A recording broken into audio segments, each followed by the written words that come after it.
Shalom saudara yang dikasihi Tuhan, selamat pagi, senang dan bahagia rasanya karena masih bisa menyapa saudara di pagi yang indah pagi ini.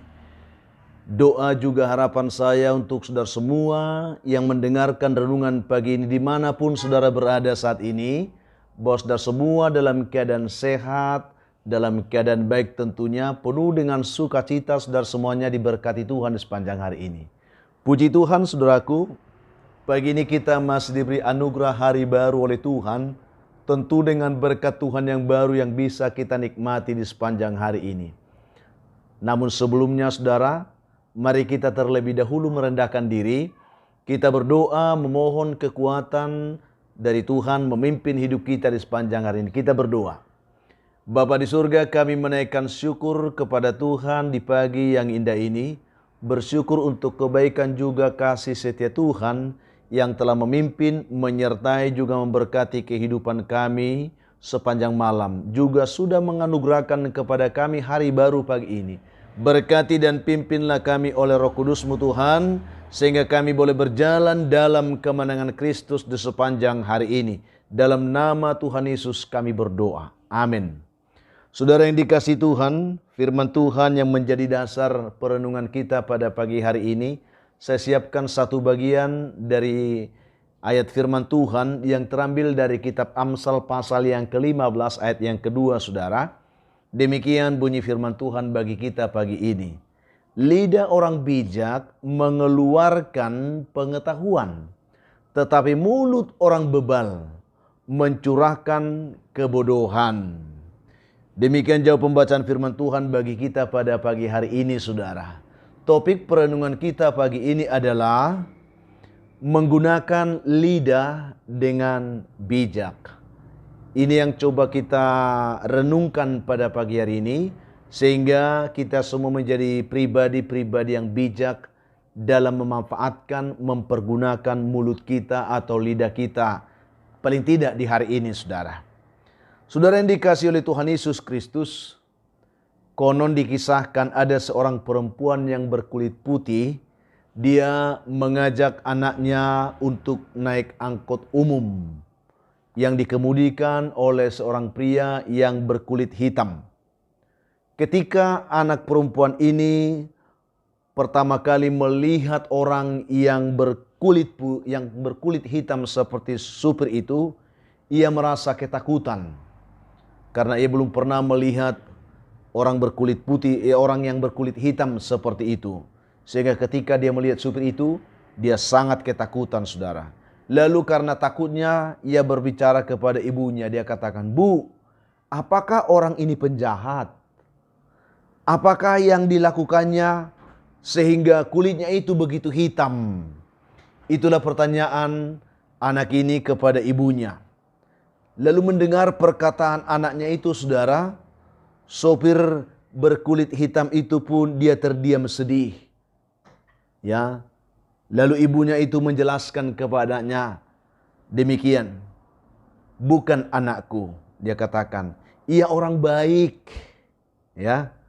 "Kamu ingat tidak ketika kita bermain di kebun bunga kemarin?" Ya. "Ingat biji-biji bunga yang kita lihat itu. Ternyata banyak yang berwarna hitam bukan? Tetapi kamu perhatikan bunga yang memenuhi taman itu. Walaupun bijinya banyak berwarna hitam, tetapi bunganya berwarna-warni bukan? Dan itu sangat indah kelihatannya. Berwarna-warni." Itu yang dikatakan. Lalu mendengar itu anak itu pun menganggukkan kepalanya. Lalu dia tersenyum.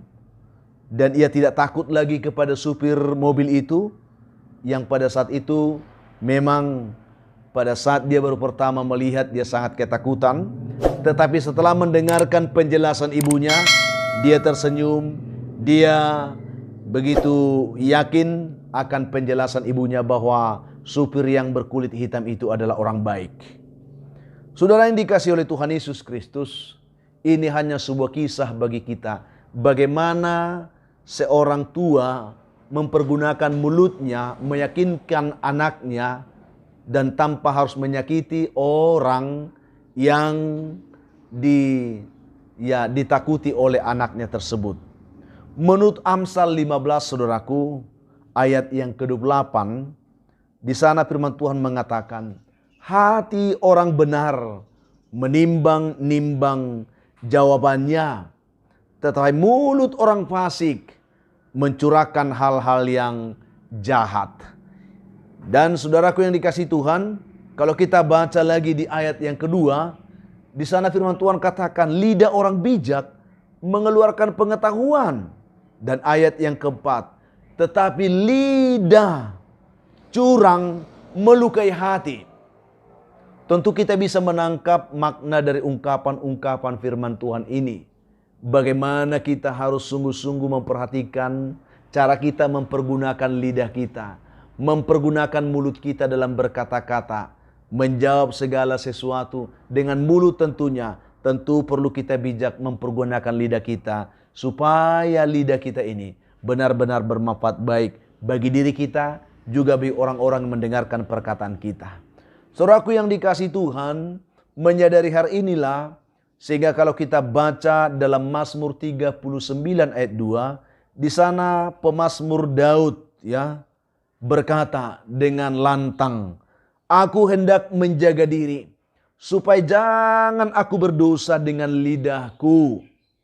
Aku hendak menahan mulutku dengan kekang, selama orang fasik masih ada di depanku. Artinya saudaraku yang dikasihi oleh Tuhan Yesus Kristus, Daud memohon kekuatan Tuhan, supaya Tuhan benar memampukan dirinya mengawasi mulutnya.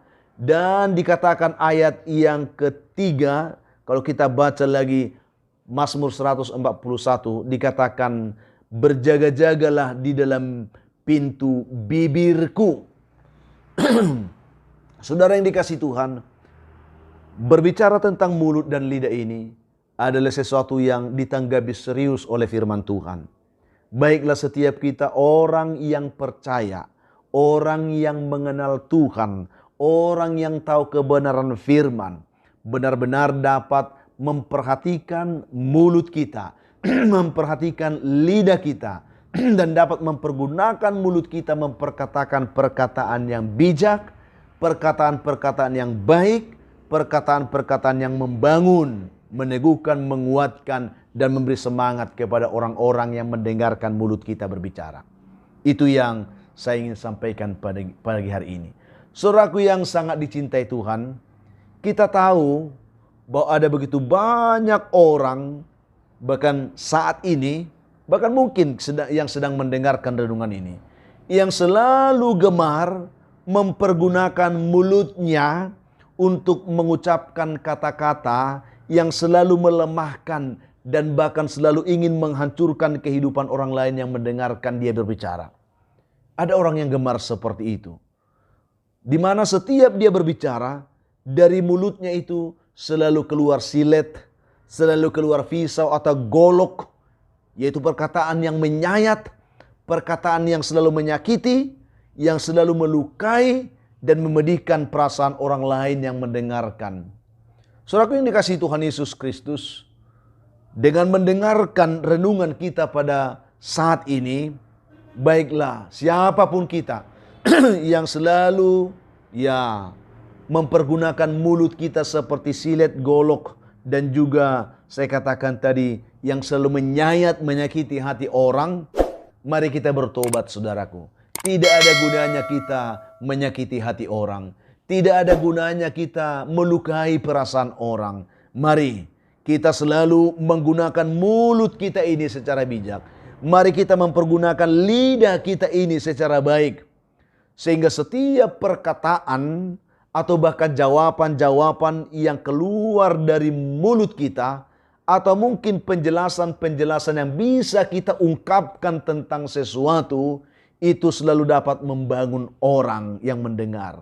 Selalu dapat menguatkan orang yang mendengarkan perkataan kita. Dan tentunya dapat memberikan ketenangan dan membawa kesejukan suasana bagi semua orang yang mendengarkan kita berbicara di sekeliling kita. Mari saudaraku, jangan selalu menyakiti hati orang dengan kata-kata. pergunakan mulut kita selalu ingin menguatkan orang, membangun semangat orang, menyejukkan perasaan orang. Maka demikian saudaraku, kita akan sungguh-sungguh boleh menjadi saluran berkat Allah bagi semua orang. Dan kita akan disukai oleh Tuhan dan bahkan oleh orang-orang mendengarkan kita berbicara. Ingat saudaraku yang dikasihi Tuhan, mulut yang dikendalikan oleh Tuhan itu pasti akan selalu mampu mengeluarkan perkataan yang memberkati orang lain. Pasti, kalau mulut kita dikendalikan Tuhan, maka dari mulut kita ini akan selalu keluar perkataan-perkataan yang bisa memberkati orang lain, yang bisa menguatkan orang lain, yang bisa mengangkat hidup orang yang jatuh dan yang lemah, dan memberikan mereka semangat dan pengharapan di dalam Tuhan.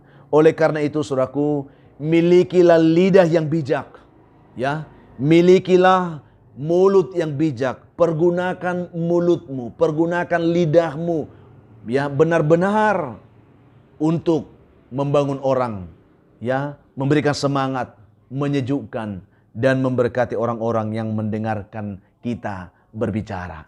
Demikian kiranya kebenaran pagi ini menolong kita semua. Saya tidak tahu bagaimana kita mempergunakan mulut kita selama ini, tetapi dengan mendengarkan renungan ini mari kita benar-benar menggunakan lidah kita dengan bijak. Kiranya Tuhan memberkati kita semua dimanapun mendengarkan renungan pada pagi hari ini. Kita berdoa.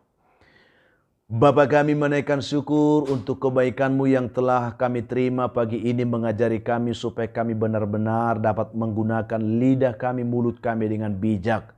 Karena kami sadar begitu sering kami menyakiti hati orang, melukai perasaan orang lain hanya dengan perkataan bibir mulut kami, dengan lidah kami.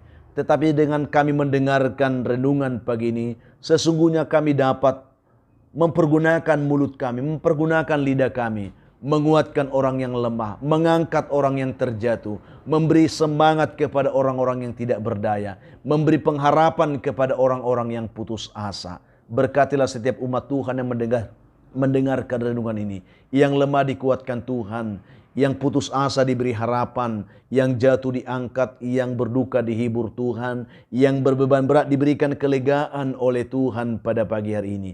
Hamba secara khusus berdoa untuk umat Tuhan yang sedang bergumul karena sakit penyakit, baik mereka yang sedang terbaring di rumah maupun di rumah sakit. Tuhan Yesus yang baik, jamalah mereka, tolong mereka, pulihkan, sembuhkan mereka semuanya dalam nama Tuhan Yesus. Bapa, hamba juga terus berdoa untuk umat Tuhan hari ini yang sedang bergumul mencari pekerjaan. Berkatilah mereka. Yang mencari jodoh diberkati Tuhan juga. Yang mengharapkan keturunan juga diberkati oleh Tuhan. Hamba juga tetap berdoa bagi anak-anak kami yang sedang bergumul dalam pendidikan mulai dari TK sampai perguruan tinggi. Bantu anak-anak kami tersebut. Berikan kepada mereka semangat belajar yang baik, kepintaran, dan juga hikmat, akal budi, pengetahuan dari Tuhan menyertai.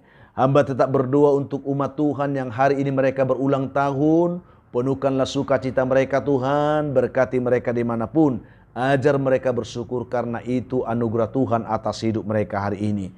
Hamba juga berdoa untuk semua umat Tuhan yang sedang bergumul karena beratnya hidup dan pergumulan dan beban hidup yang mereka pikul pagi ini. Sehingga mereka tidak berdaya dan tidak mampu melakukan apapun. Bahkan oleh yang terikat oleh kuasa setan dan kuasa gelap. Demi nama Tuhan Yesus, biarlah mereka dikuatkan, ditolong, dan diberkati hari ini. Terpujilah Tuhan. Amin. Saudaraku yang dikasihi Tuhan, apapun keadaan hidup yang mungkin saudara hadapi di hari ini, saya hanya mau berpesan, tetap semangat saudaraku. Jadi kuat dalam Tuhan. Bersukacita senantiasa, jangan menyerah, dan selalulah mengucap syukur atas segala sesuatu. Karena itu pasti dikehendaki Tuhan dari hidup saudara di hari ini.